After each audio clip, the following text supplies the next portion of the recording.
The only advantage lies in the spirit, and sometimes you must learn how to engage that realm. And akaxo is the ability of God that compels things towards you. Why do you pray? You are praying because you want to attract the right possibility. That is why in the midst of danger you begin to engage in prayer. Why? You want to change the situation, change the equation suddenly. What you wanted to do was an akaxo. You want to enforce another kind of force. In the book of Acts chapter 26, I don't want to read it too because there's no time. Acts chapter 26 from chapter 1, from verse 1. When Paul was brought to Agrippa decided to question him because the Jews actually charged it against him. Go and read the entire Acts chapter 26, right? Yes. And by the time they brought Paul before Agrippa to defend himself, when Paul began to speak, he said, you see, it's not as if I want to do what I was doing, but I was one of the devoted Jews, one of you that is so devoted, school under Gamaliel. And I don't know why I found in scripture that should be part of those that should be able to advance the cause of the Jews. I went from diverse regions and I begin to compel all the believers, bringing them to their knees. I slay many witnesses of the Lord. He spoke about how many Christians he has killed, how many he has slaughtered. He spoke about how many that he has done his best, advanced from this region, from that region. He has killed them. And even the day they were killing the faithful witness Stephen, he was there because that battle was transferred to him. He doesn't know why by force he thought he was serving the Lord. He was so devoted doing the wrong thing with so much zeal and passion. So until one day, as he was on his way to Damascus, a light slapped him from the horse. And when the Lord slapped him from a horse, a power compelled him. And he doesn't even know why. Him that was advancing with a letter written to go and kill, now he realized that what he was supposed to be killing, he was supposed to be preserving it. All the people that are criticizing you are actually supposed to support you. All the people that are fighting you are actually supposed to support you. But what they don't understand is that when God has already apportioned a thing, you cannot kick against the barbed wires. So Paul tried to kick against the barbed wires, and Jesus appeared to him. He said, you cannot kick against the barbed wires. He said, who art thou, Lord? He said, I am Jesus whom thou hast been persecuted. He said, rise up now, you shall be blind. Go to one named Ananias. He will open your eyes and he will tell you what you have to do. And when Paul began to defend himself, telling King Agrippa that it's not as if he wanted to do what he was doing, but somehow he was compelled to do it, Agrippa began to understand that this guy may be innocent of what he's doing right now, although you charge him guilty. And when Paul was talking, Agrippa wondered, and he said, Kai, oh Paul, too much knowing has made you mad, that we don't understand, but you are speaking like a madman. We have studied this Torah. Where are you speaking these things from? When you begin to go deeper in God, men will look at you and think you are mad. They will look at you and say you are stupid. The things you say, they will say is heresies. They will say you are speaking things that is not normal. Yes.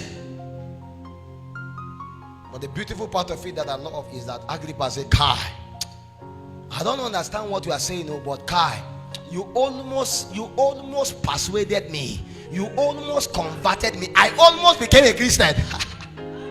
How all of a sudden you almost became a Christian? Just by hearing me talk.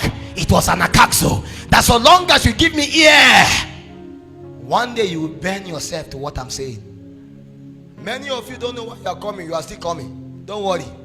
A time will come after 3 years, after 1 year, after 2 years, after 1 month, after 2 months. You now look at your life and you say, Kai, as if I have deviated like this.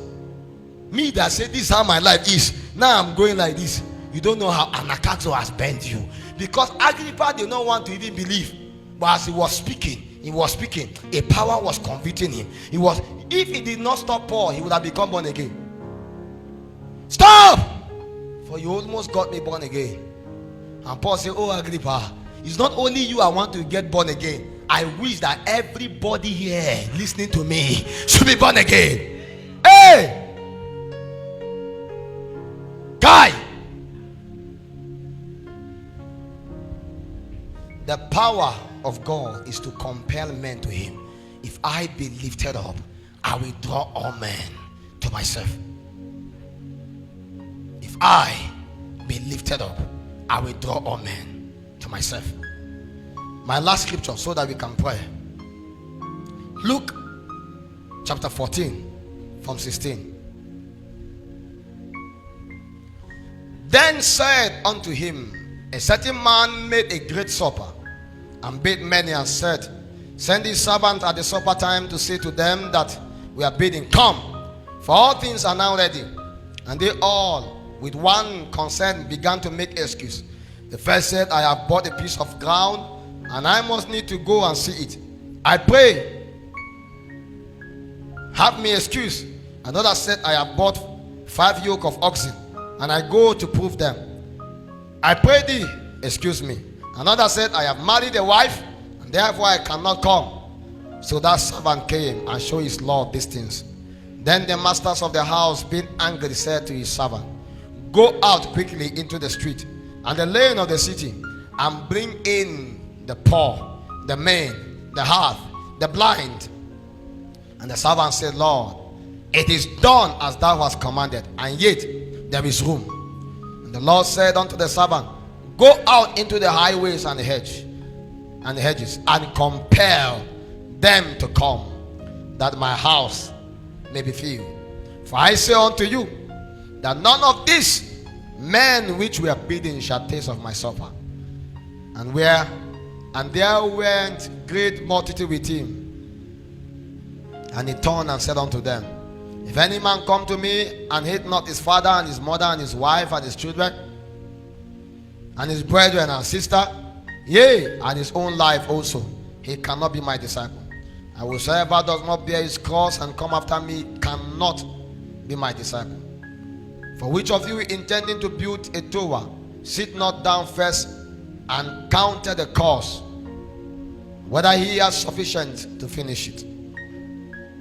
What we saw here is strategically the story of God. How that the intention of God is that he wants to draw all of us to himself. All of us to himself. But one of the greatest challenges is that God used all kinds of tactics. He made a supper. He made a nice meal and told the servant, go, tell the people to come and be a part of it. When he went and met them, everyone gave excuse. This one said, I just married and I have to be with my wife. This one said, I just bought a land. This one said, I just did this, I just did that. Those were good excuses, but they doesn't make sense when it comes to the operations of God. Every excuse is not an excuse so long as God is concerned. And immediately, suddenly, he said, okay, forget about this one that I've invited legally. Go into the highway. Go into the byways. Go and compel men to come. And the servant went. I don't know how he did it. He went and compelled men and they came into the house. But these were the same city where they say there were no people. But somebody go with what? An akazo, and he was able to get it. You see, when you go to a place, everybody can give their own testimony. There's no job in Lafayette, no job in Abuja, but everybody in Abuja is excelling except you.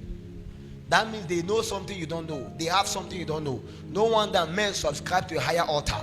And that is why immediately, when the other servant was able to compel men to come, the Lord said, just to let you know that all the people that legally were invited will never be given the approval again to stand together with me. Why? Because in the day when they were beckoned upon, they rejected it.